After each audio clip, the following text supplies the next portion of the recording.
I'm in Lloydminster now with the man who witnessed some of the events leading up to this crash. Curtis Byford and his family live just outside Lloydminster. And Curtis, early on Friday morning, where were you and what do you remember about some of what led up to this? Okay, at home, obviously 1 in the morning, had a couple vehicles pull in. It's a dead end road where we live, so it's not uncommon to have people, but it's uncommon to have 3 people at the same time. So spider senses were tingling. I just called 911 because they started shutting off the vehicles and getting out. So I called 911, went on, did the big lockdown. One vehicle drove away and I didn't see anybody get in it. So at that point I'm thinking there's people as well as vehicles. I had the cops on the way, but apparently I was too calm when I called 911. If I was panicked, they would have dispatched from Lloyd, but they thought it was just, so I'm not going to fault them for dispatching it. That's where they dispatch from. They got there pretty quickly, half an hour. It's about a 45-minute drive, so they did it pretty good. When they got there, they looked at it around and it was just stolen vehicles. But as they're talking to me, the other vehicle comes back. So we're sitting in my driveway, and then all of a sudden he's there. And just the lay of the land, you got to kind of come over a hill, and you're right there. I said that's them. They were on him instantly, like it would be 200 yards here to that building, and they were on him right now. So when one of them came back, I thought, perfect, they got him. And no, we were on stand down.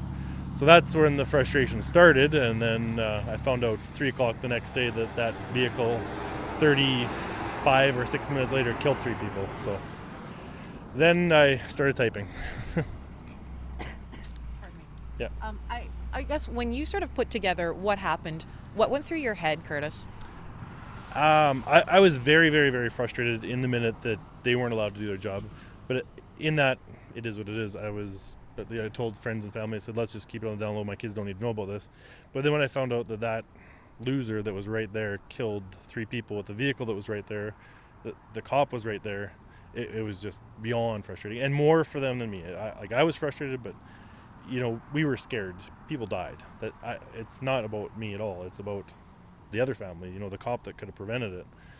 So, frustration.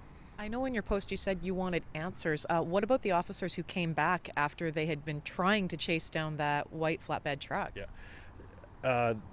They were very, very professional. They didn't say much, but they were so frustrated. There was only really one comment. It's like, we were on them. We have faster vehicles. We have wide open roads. Stand down. And he was like biting his lip. You could see it. You can read people. They were frustrated. And that's the same people 35 minutes later that have to deal with dead bodies. How fair is that, right? And, Saturday I was going to just kind of let this fizzle away. And over the weekend I've had 9 or 10 cops reach out to me saying, don't let this die. This has to change. We have to be able to do our job. And a couple of the comments that really stand out. One is, yes, there's a chance somebody could die if they're chasing them. But they also have lights and sirens on to say get out of the way. And that's their job, to help, right? If they're not there, if they're not chasing, there's 0 chance like this happened. And this is the worst case scenario.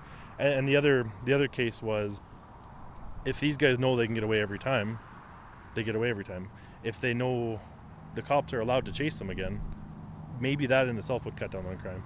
And if it's because of those texts that I'm doing this, I was just going to kind of let it all go. But now I think it's people, like we just said in the story, they're asked to do a job but given no tools. Here's your pen, go be a cop. And that's all they can do. And that's not every cop in every scenario, in every situation, but in this one it is. So when you go to lock your doors at night now, what's running through your mind? Nothing different. Like I said, we got scared, that was it. It's not about us, it's about the guys in Edmonton or the cops that had to respond to that, or they do this every single day, right? They have that same guy stealing another vehicle again and again and again, and he knows if he goes X amount of speed for so long through a busy neighborhood, he's free. And he knows it, and can you imagine how frustrating that would be as a cop? And so I'm just kind of relaying what I'm getting texted, and it's like they're copying and pasting the same message.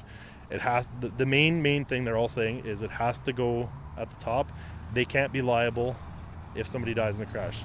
The person pressing the pedal in front of them, the criminal, they have to be liable, not the cop behind. They're not making the decision for the chase. They're making the decision to end it, right? But as it sits now, they're liable. So the policies are there because of that, right? So if those policies weren't there, they could do their job. And I bet you 7 of the 9 of them said that word for word. The policy has to change, that the criminal's liable, not the cop. Thank you for this, Curtis. You bet. Thank you. Curtis Byford and his family live just outside Lloydminster, just a few kilometers away from where that stolen truck hit a minivan, killing 3 women and seriously injuring a 4th. That was early on Friday morning. Now, the police are calling this an active investigation, and they say they will be releasing more information about the 26-year-old man they charged and about the rest of the investigation in the coming days. Jennifer Cannell, CBC News, Lloydminster.